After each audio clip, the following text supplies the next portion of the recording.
जी ओम नमो जय श्री कृष्ण महाराज जी, जय श्री कृष्ण। ओम सहनावतु सहनो भुनक्तु सवीर्यं करवावहे तेजस्विनावधीतमस्तु मा विद्विषावहे। ओम शांति शांति शांति। शंकरं शंकराचार्यं केशवं बादरायणं सूत्रभाष्यकृतो वन्दे भगवन्तो पुनः पुनः। ईश्वरो गुरुरात्मेति मूर्तिभेद विभागिने ₹420 डाल। व्योमवद्व्याप्तदेहाय दक्षिणामूर्तये नमः। ओम शांति शांति शांति। श्री राम जय जय राम। श्री राम जय जय राम।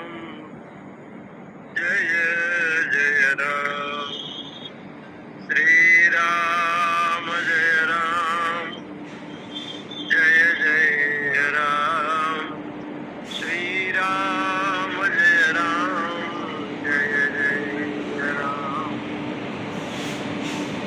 अरण्यो नीतो जातवेदा गर्भैव शुभृतो गर्भणीः बिहार संपर्क क्रांति। दिवे दीवैद्यो जागृवद्भिर् हविष्मद्भिर् मनुष्यो विरेतः। फोन कसका पकड़। मनुष्यभिरग्नि तद्वै तद। आप सभी को ओम नमो नारायण करते हुए कठोपनिषद में आत्म तत्व का वर्णन इसमें देखिए डिब्बा कौन सी बीच में कहाँ पर देगी यमराज और नचिकेता के माध्यम से। प्रसंग ये है आता से चल दी कि एक शब्द है अग्नि शब्द। अग्नि का कहने का मतलब है कि अग्नि एक देवता है और अग्नि के दो पत्नी हैं। एक का नाम स्वाहा है, एक का नाम स्वधा है। पुरुष प्रकृति के बिना अधूरा है। पहुंचा देगी और प्रकृति पुरुष का आश्रय लेती है। इसलिए सांख्य दर्शन भगवान कपिल मुनि जो सांख्य दर्शन के प्रणेता हैं, उन लोगों का मानना है सांख्य प्रवचन में भी और जो उनके बड़े बड़े साधक और विद्वान हुए हैं, आसुरी जी हुए हैं, विज्ञान भिक्षु हुए हैं,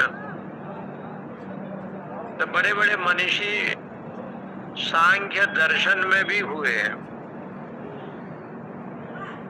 उनका भी कहना यह है कि बिना प्रकृति के प्रकृति सारा कार्य करती है, पुरुष तटस्थ है। तो अग्नि जो देवता है वो एक देवता भी है और शास्त्रों में अग्नि का अर्थ है अग्रे नयति इति अग्नि। अगिगतो धातु का रूप है। व्याकरण संस्कृत में अगिगतो एक धातु है। उस धातु से अग्नि शब्द बनता है, उसका अर्थ होता है। लेकिन उस अग्नि को कहते हैं अग्रे नयति इति अग्नि। मर्त लोक में है और आपको स्वर्ग लोक जाना है। तो जब आप यज्ञ करेंगे, यज्ञाग्नि के रूप में भगवान की अर्चना करेंगे, देवताओं की उपासना करेंगे, सात्विक कर्म का अनुष्ठान करेंगे, दान धर्म से लेकर जब तब से लेकर के परोपकार निमित्त कोई विद्यालय बनाया, कोई और अनेक प्रकार के एक कर्म जब करता है तो वो देवलोक में प्रवेश करता है, देवलोक में जाता है। तो देवलोक जो यज्ञ किया जाता है यहाँ भरत मंडल में, तो उसके माध्यम से स्वर्ग कामो यजेत, स्वर्ग को जाता है और स्वर्ग में पहुंचता है। सिलेबस कहाँ तेरा सिलेबस? तो जब यज्ञ करेगा कोई, सिलेबस देख लेते हैं अभी। बड़े बड़े यज्ञ होते हैं, सूर्य यज्ञ, चंद्र यज्ञ, उसमें जो है विष्णु यज्ञ, शिव यज्ञ।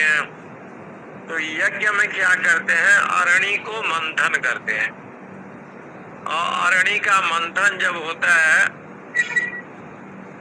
तो उससे जो अग्नि प्रकट, वो अग्नि जो प्रकट होती है ना, उसको कहते हैं जात वेदा।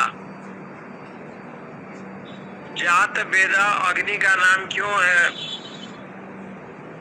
कि वो जो ऋत्विज समुदाय होते हैं, आचार्य लोग होते हैं, वो वेद मंत्र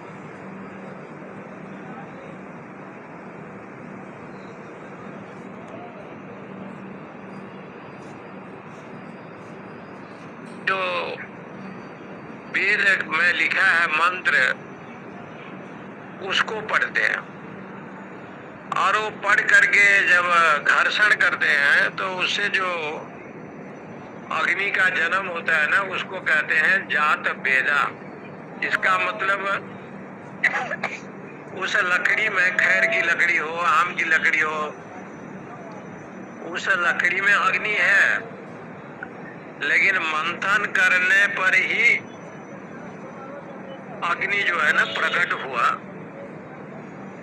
इस जो विषय है इसको कहते हैं अधियज्ञ। यो अधियज्ञ उत्तर अधरयो हो विहित स्थितो जात वेदा अग्नि।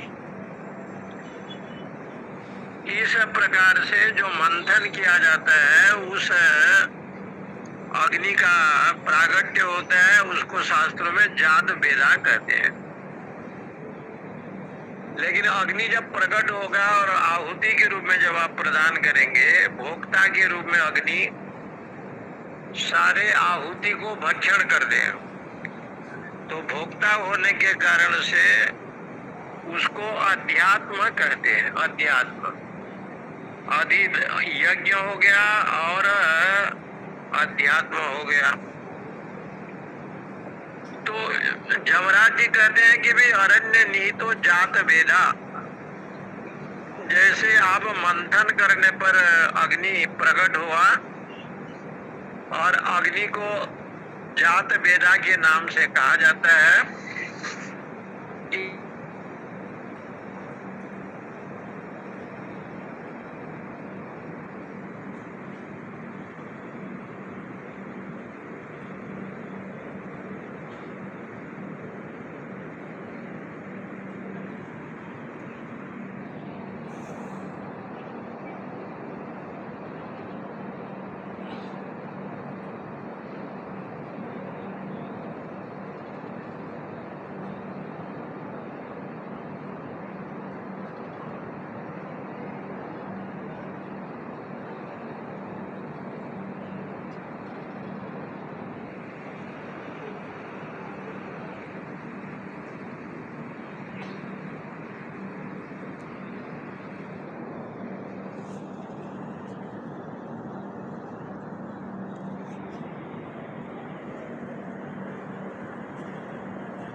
शर्मा जी, आवाज़ नहीं आ रही, आपको आ रही है क्या?